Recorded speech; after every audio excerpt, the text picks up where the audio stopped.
Hi friends, hello everyone, welcome to my YouTube channel cooking queen Janvi. આપણે આજે આખા ભરેલા ગુંદાનું શાક કરીએ. તો સૌથી પહેલાં તલ, ગાંઠિયા અને માંડવીના દાણા લઈ લીધા છે અલગ.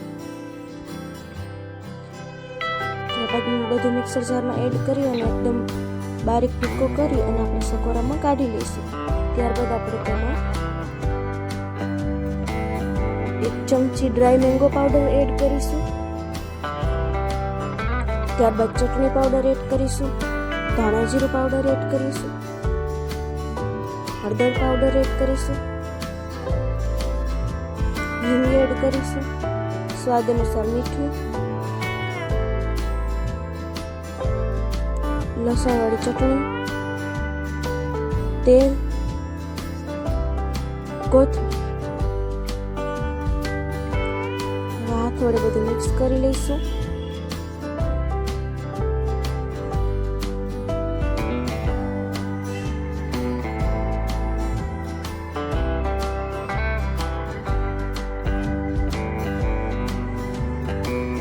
એકદમ સરસ મિક્સ થઈ ગયું છે. હવે આપણે ગુંદામાંથી આપણે આવી રીતના ચીકો પાડીને ઠળીઓ અને જે અંદરનો ગુંદરવાળો ભાગ હોય એ કાઢી લઈશું અને સરસ લીસા થઈ જાય પછી આપણે આ બધો મસાલો પરફેક્ટ રીતે ગુંદામાં ભરી લઈશું. એક ગુંદામાં ભરતો જવાનું અને એક બાજુ મૂકતું જવાનું.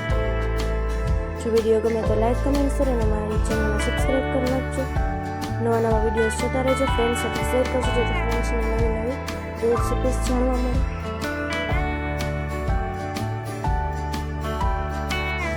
આવી રીતના બધા ગુંદા આખા ભરી લઈશું.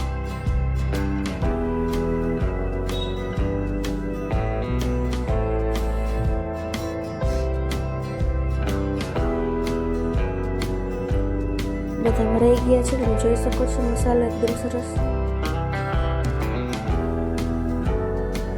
ટેસ્ટમાં એકદમ સરસ લાગે છે. ચાલો આપણે શાક વઘારીએ. સૌથી પહેલા તો લોયામાં આપણે તેલ ગરમ મૂકીશું. તેલ ગરમ થઈ જાય ત્યારબાદ હિંગ એડ કરીશું. સૌથી પહેલા તો આપણે અહીંયા ચણાનો લોટ લીધો છે 1 ચમચી જેટલો. નવી રીતના તેલમાં એડ કરીને શેકી લઈશું. થોડુંક ઘટ થવા દઈશું.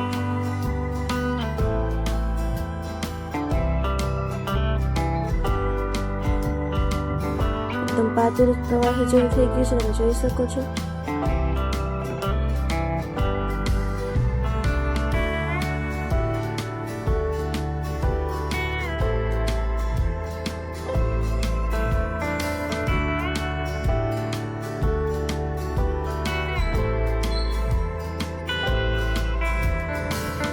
હજી થોડું ઘાટું થવા દઈશું.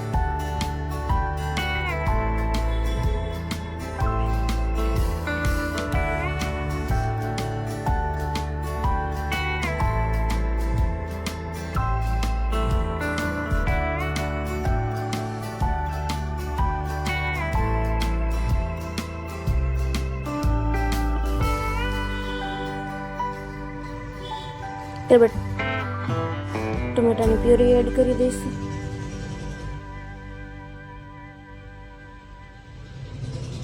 મિક્સર જારમાં એકદમ સરસ ટમેટા ક્રશ કરી લીધા હતા. બધું બરાબર રીતે મિક્સ કરીશું.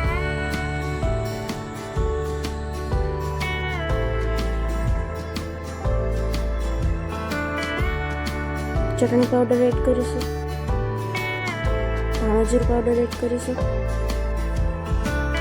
હળદર પાવડર એડ કરીશું,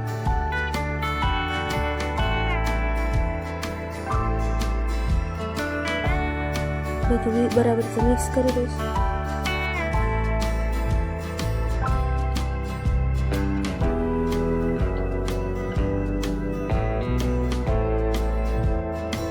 ત્યારબાદ થોડું પાણી એડ કરીશું.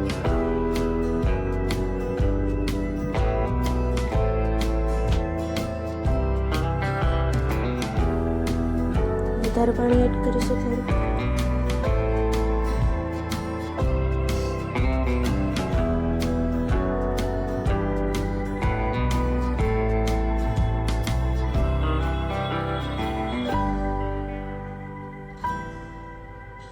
થોડી વાર ચડવા દઈશું. હવે આખા ભરેલા ગુંદા આપણામાં એડ કરી દઈશું. મહેમાન આવે ત્યારે ટ્રાય કરજો, બહુ જ સરસ રેસીપી છે.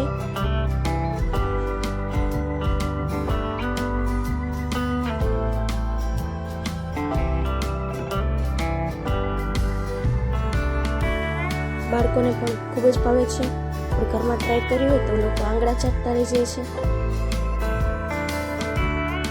ડિનર અને લંચમાં હાલે તેવી રેસીપી છે. એકદમ સરસ ભેળવી દીધું છે શાકને. અહીંયા કોથમીર વડે ગાર્નિશિંગ કરી લઈશું. સર્વ કરવા માટે આપણું શાક એકદમ તૈયાર છે. એક વખત ઘરે જરૂર ટ્રાય કરજો. Thank you.